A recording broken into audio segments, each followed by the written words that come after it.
Hello and welcome to Trading with Technical Indicators. My name is James Boyd. Alongside me is Rachel Dashel. In the chat, you'll see her initials as RD. We welcome her. We welcome you to this Monday, December 8th. And I don't know about you, but those Christmas presents, they should be underneath the tree by now, if you bought them ahead of time.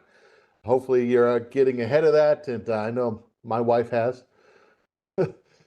Felt bad for the package delivery person on Saturday as it was carted to the front door. I asked my wife, "Are you finally done?"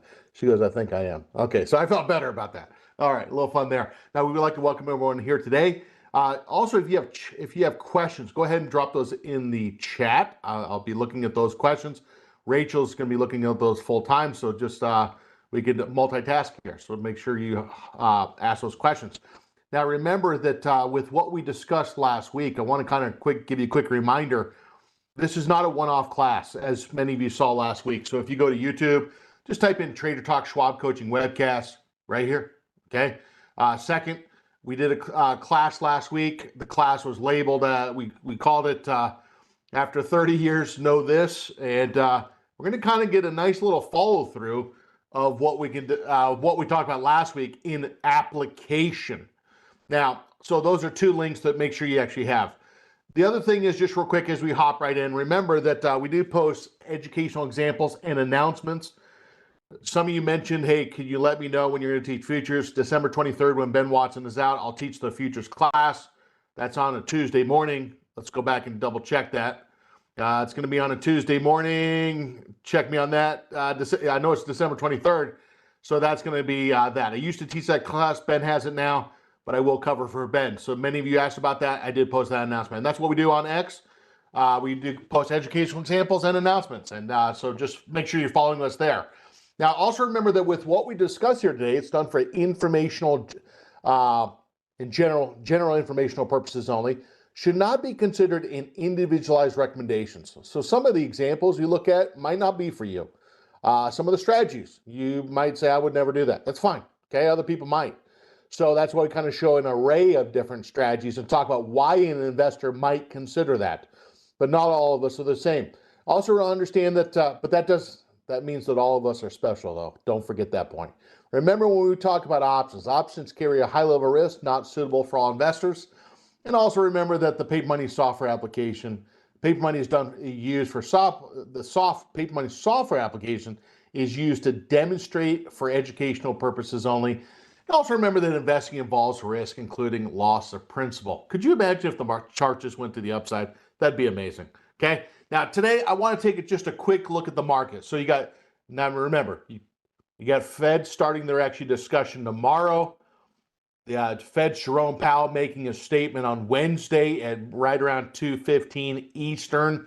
So this is not unusual to kind of see a little gentleness, little slight volatility to start the week going into that two-day meeting starting Tuesday.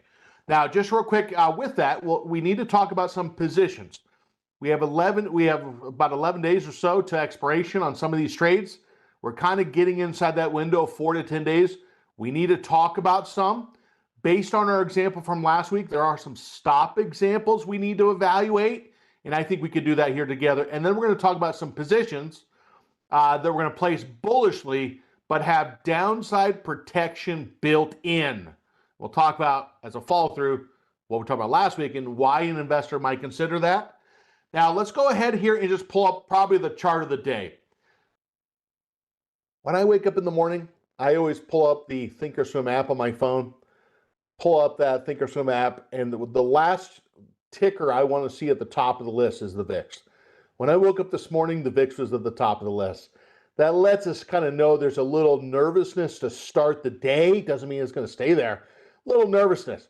Now, with where we were on Friday, we did see the moving average go green on the shorter term moving average on Friday. Got a little neutral-ish. It tried to kind of push back down, but we did get a crossover here today. The key word is so far. Now, does that mean that on Wednesday afternoon it's going to be the same? No, but you're going to understand that some people going into a news announcement, they might want to be a little bit more protective. So when I say that, stop adjustments, maybe buying puts that are probably less expensive than where they were 2 weeks ago, all the above. okay? They might trim positions, scale back down, sell some of that position, etc. There's some options there, and we'll talk about that. Now, if we also look at one other spot that we're kind of seeing some movement in, we actually see that the rates, as we talk about the rate decision, remember, this is the 10-year. This is not the price. This is the rate. So this is the 10-year, and so we're looking at 4.17. Now, you got to remember something, right? The higher up the interest rate, the lower typically stock prices are, okay? If we're talking about valuation. Now, the biggest actually thing is, so that's kind of something that popped a little bit. We actually do see that, for example, today we see the semiconductors. That was a brand new high. There are some stocks that I want to kind of focus on in semiconductors. We'll bring that up, but that was noteworthy. That does actually have a V pattern as well on it, a monster one. And I want to kind of talk about some of those stocks, and we'll pull those up. The Russell right here, if we're taking a look at which indexes are still pushing to the upside, it's still the Russell. Now, does red candle mean like bearish? No, it just means it closed lower than where it opened. So far, these moving averages are still green, but it's feeling out that prior high. Now, this is going to be important again because the smaller caps have led compared to the NASDAQ. Could that continue? That's something we're going to be watching this week. And an update, I will be here all this week. Now, quick, what I want to do just real quick, so as we talk about the market there, I'm just going to bring up, let's say, also the SPX, and then we're going to look at two examples. When you look at the SPX, it looks like the Russell.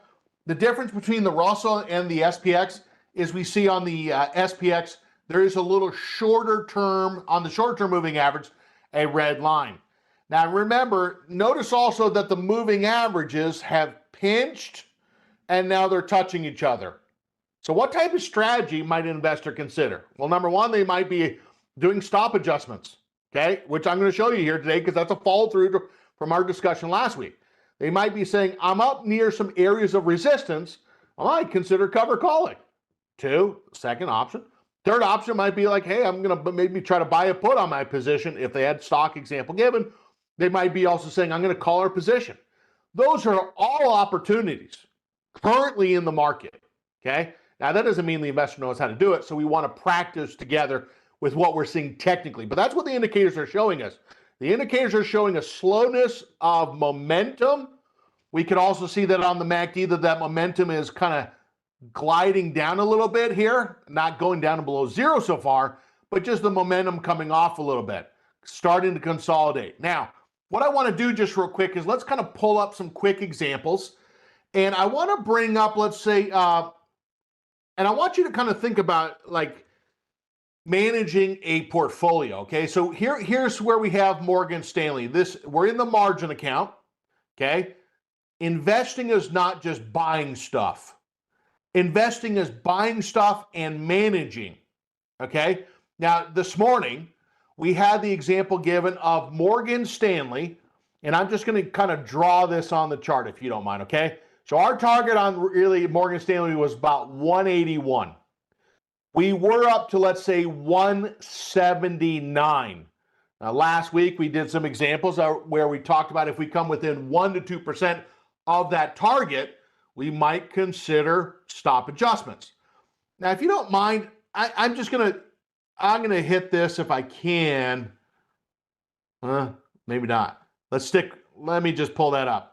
Yeah, let me just pull this up. I think it's going to make sense better. I'm going to put the high up today. High, we got about 179. The target, we got about 181. So if you look at to see how far were we from that target, it's going to be about, it's going to be literally $2. Okay. Now, why does that matter?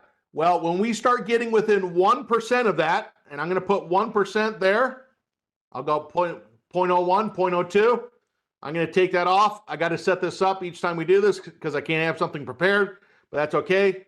I'm on Excel all the time, and we'll punch it out quick. So here's the high of the day, 179. We got within 19 cents of that 1% target. So when this 1 or 2%, this is within what? Within 1 to 2% of target. And this is where those investors might adjust stops. Now, remember the stop, when we actually take a look at this, if we're doing a 1-to-1 reward risk ratio, we'll hit that. And this is where we take a 1 to 1.5 reward risk ratio. So if we said the high was 179 and the target was 181, we are taking it from the high price, okay?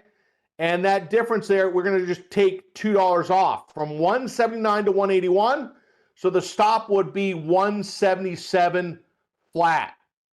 Now you might be thinking, well, wait a second, aren't we below that? Yeah, we are. That's what we're talking about at first, okay? Now here's the deal. So the difference between those two prices, now I'm going to go back to this and take that number, and I'm going to times it by 1.5. Some of you might like to give the stock a little bit more breathing room in terms of the stop. Some of you not. We're going to take what was the highest price, 179, take off that $3, and that $3, if we look at that, is going to be, let's check that, go the other way right there since it's minus, it's going to be 176. So the difference between the stops is if someone's setting a tight stop, 177. If someone, for example, is setting a little looser stop, 176 flat. Now, where's the position? Go back to the monitor. There's the shares of the stock. It was only 30 shares of stock. You got to remember it's in the margin account. Now, remember, it's below the stop price or the adjusted stop price. And if we looked at that on the chart, you're going to see that that stop is down at 164. So what we're doing is we're taking this all the way up and moving it up, moving it up, moving it up, moving up to 177. And as you imagine, if I set a stop at 177 and we're below that, what do you think is going to happen? Well, it's what we always talk about with stops, is a trigger to sell. And it's going to trigger to sell if it's at or below 177. It is. And it could, in this case right now, going to sell at a lower price than what the stop is. And we say that all the time. But all of a sudden, so the previous stop was canceled. Check, there it is. And it sells at 176.38. So remember, a stop triggered to sell at that price, the stop price, or lower, and it filled. So that position we no longer have. Now, does that mean necessarily that we're never going to try to get back in the position? No, of course not. Matter of fact, we're going to go to Market Watch, and we're going to make a list of a recently exited positions. Okay? Create watch list, and we're just going to call this recently exited. Okay? Now, what does that mean? That means that these are positions that maybe went to the target, we profit took, or maybe we were recently stopped out of a position and went down, and we're saying, look, the trend's still good. We just kind of squeezed it for what it was worth currently. That does not mean it can't continue to just make a higher low and run back to the upside. We're going to look for that bounce. Speaking of bounce, we'll talk about Apple in just a moment. Now, the other one I want to kind of point out just real quick is we saw the movement today. Let's go down to this AM, okay? Now, AM, if we took a look at this for just a second, we see AM is what type of a position? Now, by the way, if you attend my class, this is just like a staple of what we teach. Because why? Well, because sometimes stocks go sideways, hence a covered call. That's what that is. What is there in blue is a covered call. And investors should know what a covered call is. It's the foundational concept, okay? We have the shares, we sold the call. The covered call is really where you just say, look, I'll agree to sell you those shares at that strike price from now to expiration, but you got to give me the premium, okay? So the investor makes up to 175 plus the premium, okay? And you can look and see at expiration, what's the break even and so on, and then play itself out. Now, if we looked at the cover call, the shares were at 167.67, and the mark price right now, it's lower than what we bought the shares for, okay? And hence it's down at $129. Now remember, if you have 100 shares of stock and you're down $129, you're literally down $1.29, okay? Now, where's the money? Well, the money is actually, remember, we agreed to sell the shares at 175. So the stock is actually away from where that short strike is. That call premium pretty much is eating away. It's the time decay, right? And it's also a lesser chance of the stock being in the money or above the strike at expiration. All right. Now, that's the call side. That's the side of the trade that's made money so far, unrealized. Now, what's the purpose of the put? Well, that purpose of the put is two reasons. Number one is if the stock goes down. Now, how many of you ever been concerned about your stocks going down or your portfolio going down? Exactly. All of us. Second, the other purpose of that 160 put is to protect the portfolio in terms of volatility. Everyone say volatility. Now, usually if we have volatility, it usually means there's an earnings event or maybe some type of market news, etc. So there's two reasons for buying a put. Number one, downside protection. Typically, volatility means the price actually goes down. And the second thing the investor is trying to protect themselves is if there is volatility. Now, those two can be connected. True. Now, the big thing is here is we only have 11 days left. Okay? Now, if we go look at AM, and this is where I need your help. If we looked at AM, is AAM, is it bearish or is it more neutral? Is it bearish or neutral? Oh, I mean, if you ask me that, I'd kind of say, look, I'm going to go back the last 1 or 3 months or so, kind of look at this range. It kind of seems like we're a little bit more sideways. Okay? Now, is a caller as bullish as a stock position? No, it's not. Why is it not? Well, the caller is the shares of the stock. Check, we have that. But since we sold the call and bought the put, it's really, you really have a bracket. Okay? You're capped at the 175. You have a floor at the 160. You're capped at the 175 because you have an obligation to sell the shares at the strike price from now to expiration. And you have a floor, meaning you have a defined risk to sell the shares from now to expiration. Now, what we're going to do, if the investor said, look, I still want the AEM, but I am running out of time on my protection. Well, could we look to harvest, Bill, that was for you. Could we look to harvest maybe some gains on the protection? Yeah, it's about $80, and we see that right there. Now, that $80 does not include the commission. So we know that if we get in a call or a put, 65 cents, $1.30 for both of them. So that 80 cents, if we took off $1.30 times 2, because that was $1.30 to get in, and then we roll them again, it's now $1.30. So if we look at what the commission is so far, it's $2.60. I mean, if we're being analytical, okay? Now, here's the deal. So what we're going to do is we're going to roll the protection. Rolling the protection just means, look, we still don't mind the shares of the stock, but I am running out of time on protection. How do you roll the protection? Well, not too hard. We're going to right click on this. Now, hold the control button down on your keyboard. Okay? Hold the control button down if you have a PC. Okay? Sorry. And then second is if you have a Mac, okay, you know who you are, hold the command key down. Click on both of those lines while you're holding control down if you have a PC, or command if you actually have a Mac. Right click on those lines. What we're now going to do is we're going to say create a roll, let's say create a closing order. Now I'm going to do this just step by step. We're just getting out of what we have now. Just taking the opposite side of the trade. We get out at the mid price, confirm and send. This does not say that it's gotten out. We have an order to get out. We need to see if we can get filled. Send the order. Okay, so we get filled at 30 cents in the paperMoney account. Now what we're going to do is we're going to rinse and repeat. We're going to go 20 to 50 days to expiration on the monthly option, which is going to be January. Okay, and we're going to go look to sell the out of the money call. We're going to verify the liquidity. If we look and see the 30 to 40 delta, there's two of them. Why the 30 to 40 delta? Well, because it's a strike price higher than what we bought the stock for. It's a strike price higher than where the stock is now. Why?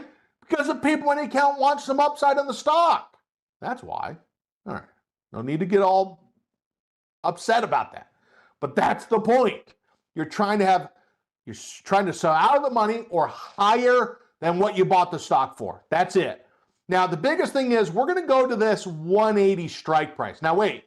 If you go to the 180 strike price, why'd you kind of look at this? Well, you got a tighter bid-ask spread. You got 30 cents there. You have a higher potential upside. Why would you sell a higher call? Well, you don't want to cap yourself at a lower strike price. You think there could be more upside to the stock However, the drawback is lower premium. Noted. Now, if someone said, James, I am not as optimistic as you are, or in this example, I'm going to still sell the 175. The bid-ask spread is 50 cents wide. That's a little wider than that 180. Noted. Now, what I'm going to do in this case is I'm going to right-click on the bid of that call. We're going to go to sell. Now, remember, the shares are right here. Here. They're still there. So all we're doing is we're just strapping on the collar. Selling the call, buying the put. Now, in this case, what I'm going to do is normally we talk about on both sides, delta 30 and 40. But in this case, what I'm going to do is I'm going to buy that put at a little bit lower strike. Why? Well, it's going to make our position a little bit higher delta. And what you're going to see is the 155 gives us the right to sell at 155. And we're also trying to do this for what we call a zero cost collar. Now, if we look at this and say, is the volume on the stock low? Oh, remember, it's not the end of the day, but let's say that there's 1 million by the end of the day. It's not the biggest, for sure. I agree with you, but it's not like 250,000. Okay. Now, in terms of the open interest, it's a couple hundred, noted. And if we look at the volume at least today on those options, it's not really high currently. So what I'm doing is I'm rolling the protection. Why does the investor do this? They still like the stock, but they think it's still sideways. Okay? What we did is we actually kind of pushed up. We went out in time from December to January. We went from the 175 strike to the 180. And then on the downside, we actually bought the strike out in time, January, and bought the strike a little bit lower. It's giving us the 30-cent credit. So we get up to 180 there, plus 30 cents. That does not include the commission. You're going to see that right there. And what we're going to go ahead and do is send the order. Now, I think there's a really good chance when you look at the current market, there could be some opportunities to practice applying collars or rolling collars, if you would consider that. Okay? Now, what I want to do just real quick is, now the comment says from Kelly, look at the AM on the weekly. Let's do that, Kelly. That was Kelly's comment. Go to the 3-year weekly. And if you look at that, it's kind of at that point where it's maybe trying to pinch. Now, remember, if I'm looking at, let's say, gold stocks, you better believe we're going to look at the gold price. When I say gold price, I'm talking about the futures price, because I want to kind of know that is maybe AM, is it gold flattening out? Is it the gold stocks flattening out? What do we see? And right now we kind of see some flattening. Now, when we look at the MACD on the bottom, at least the last 2 times we've actually had a trough there, the lowest lighter red color histogram bar there.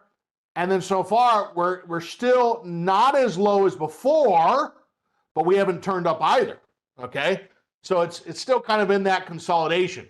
Now this, when you look at AM, we're trying to keep the stock, but at the same time, hold the protection until it shows that it's breaking out or breaking down. Okay? Now, the last one I want to kind of just touch on just real quick is, does anyone see a problem with this position? WPM. Now, why do we bring this up? Now, remember, one of the comments I made last week, you got to be very careful. If the VIX starts to show a moving average crossover to the upside, if the investor has short puts, those puts are at risk of, if the volatility goes higher, the option premiums go higher. Well, here it is at 236, sold it for that, and the mark value is at 77 cents. If we go up to this very tippy top, go to application settings, before we look at new positions, I'm going to go down to show me the positions in terms of a percent open. Let's do that. We're at 67%. Now, could that gain have been a little higher before? Maybe, okay? But remember, I kind of gave a comment. If the investor is going to hold short puts during a time where volatility is increasing, some investors might say, look, I don't want to keep more than 3 short puts by themselves. Number one, the stock actually goes down, it hurts that position. The stock goes down, usually that probably means that the volatility is going up as well. And that's that double whammy. Why does the investor care about that? What did I say last week? I said, hey, a lot of investors try not to have a lot of standing obligations to buy shares like cash secured puts because they want to have money that if the market actually drops back, they have some cash to buy stuff. Okay, so that's a very important point. So what we're going to do is we're going to take this 67%, right click, create closing order, buy it back. Now here's the deal. The mid price is showing us 78 cents. Now here's the deal. We're not trying to hold to the bitter, bloody end. If it has a high percentage, 65% plus, 80% plus, and there's 11 days left and we're not inside that 4 to 10 days, the investor might say, I'm going to try to take advantage of that and exit the position. Confirm send, note the commission, sold. All right, now, those are some of the management ones I saw. So let's kind of just take a step back for just a second. What do? Well, number one is on Morgan Stanley, we did a stock stop adjustment. Why? Because we almost went to the target and our stop was way far down. Now here's the thing, you can know technical analysis ad nauseum. It doesn't matter. How do you use it to trade? How do you use it to invest? And if you don't know about stop adjustments like we talked about, this is why we went over it. Number two, have you ever had a stock that was sideways and is still sideways after a month or so and you wanted to roll the protection? That's what we did with AM. The third thing we actually observed with the VIX getting a little crossover, are there any positions like short puts, cash secured puts, that are, for example, having some opportunities to try to profit take? And that's what we did on WPM. That's how we're using technical analysis to trade and invest. Now, we did not say last week that if the volatility goes to the upside, the investor has to stand, just do nothing. We didn't say that. We said if the paperMoney account is going to buy things, what type of strategies would the investor consider? What did I say? What did I say? That is a good question. What did I say? We said, hey, if the paperMoney account is going to buy, like, say, stock positions, it might want to be accompanied with a put, a long put.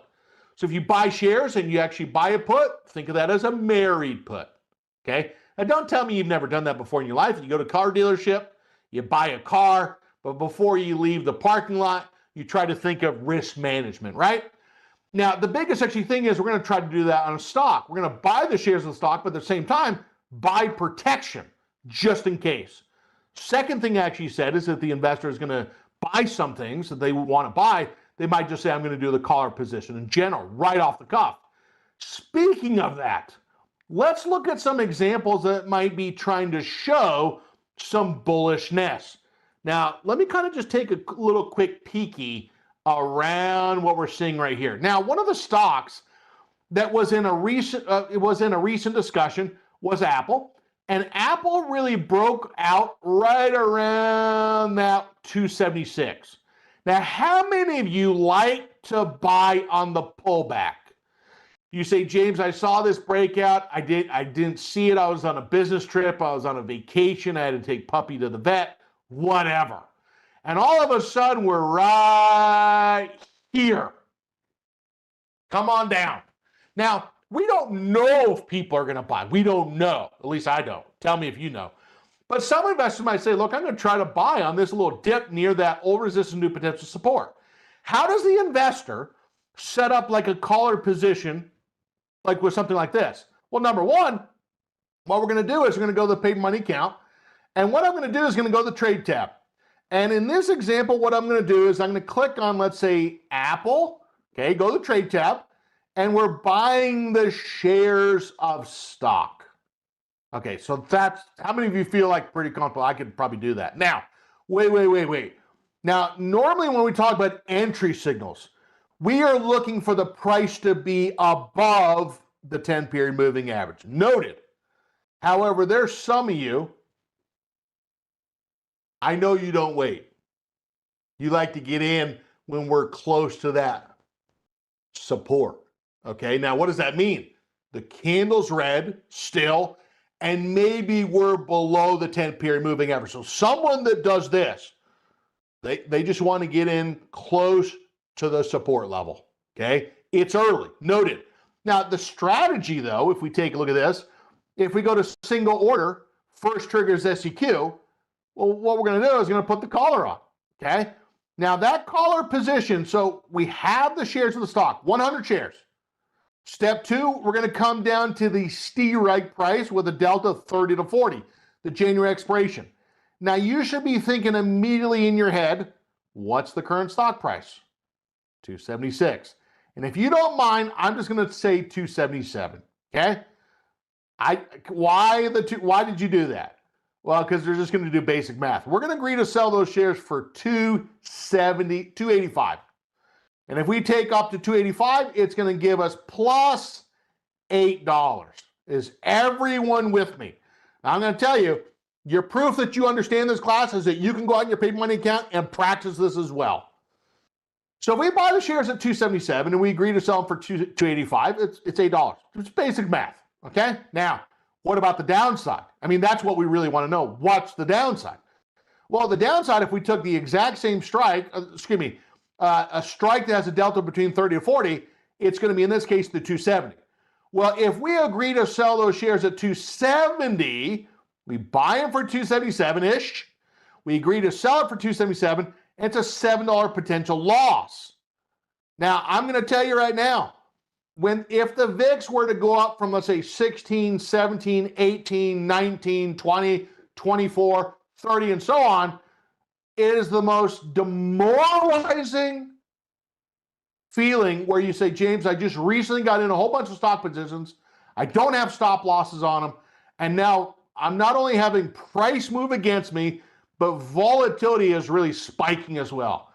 I think that's the ugliest thing in the stock market. Why is this a stock position with downside protection? Why? Because it can only get so bad. What do you mean by that? Well, we buy the shares at 277. We have a right to sell them at 270. In this case, $7 down. Now, the question we got to ask ourselves is, well, is there a credit or a debit here? I don't know. About ready to find out. Sell, collar. We pull this up, 285. Yeah. And then we come down to 270. Is it credit or debit? There's a little credit. But let's just say when we subtract out commission, et cetera, it's pretty close to break even. So it's a max gain of $8. But if really everything just went to zero, Apple literally went to zero, the max loss on that trade is about $700. Now you could bring this up on the risk profile. We'll pull this up so we can kind of see a little quick demonstration of visually what this looks like. So this diagonal line, that's just the stock position. What a shocker. It's just plotting profit and loss given 100 shares of stock. Now, when we actually add on the collar piece, it should make this position look like a vertical. And that's exactly what happens. All of a sudden, surprise, there's our maximum gain right around the price of the short strike, right at 285, which is the strike we're selling. That's where that blue line caps out.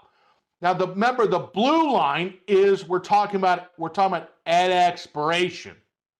If we take a look at that right there, that 270, that's where the investors long the put. And if at expiration, the stock was, let's say, at 270-ish, we could actually see approximately what that profit or loss would be when we adjust that date right there and so on. That's the difference. So the blue line is we're talking about at expiration. Now, if we take a look at this, what I'm going to do is I'm going to pull this up, confirm and send. So now we don't have to be so nervous that, geez, if I get in this position, what if I'm down $2,000, $3,000, $4,000? Well, it can't do that because it has a long put on it, which is the right to sell those shares at the strike price. Now, James, could you just try to get out of the position prior to expiration? Yes, you would need to check the liquidity, hence bid-ask spread, what's the volume, and so on, and see if you could actually get out for a fairer price. Now, let's say volatility went up to 100. Could the investor just hold it all the way to expiration and try to get out at what the intrinsic value is so the investor's not getting maybe hit on the bid-ask spread because of volatility, et cetera? Sure, okay? And sometimes that has been the case, okay? Now, if the stock were to close below the long put strike price, anything that's in the money should be exercised, okay? So that means if the stock is above a long call strike, that long call can morph into potentially shares because it has intrinsic value. If the stock actually goes down below the long put strike price, there's intrinsic value, and that could be exercised. Now remember, check it at expiration. Anything that's below the strike price could or should be exercised. If you say, I don't even know what that means, the broker could automatically do it since it's in the money, meaning it's below the long put strike. So if you had 100 shares and you had a right to sell 100 shares, how many shares would you have left? The answer should be or could be 0. Okay, it's exited. Now, what I'm now going to do in this case is I'm going to confirm and send that, and I'll fix that position. I also want to look at a couple others in terms of smaller type of trades, smaller type of stock per share. One of the stocks that's actually kind of grinded to the upside a little bit here is Cisco.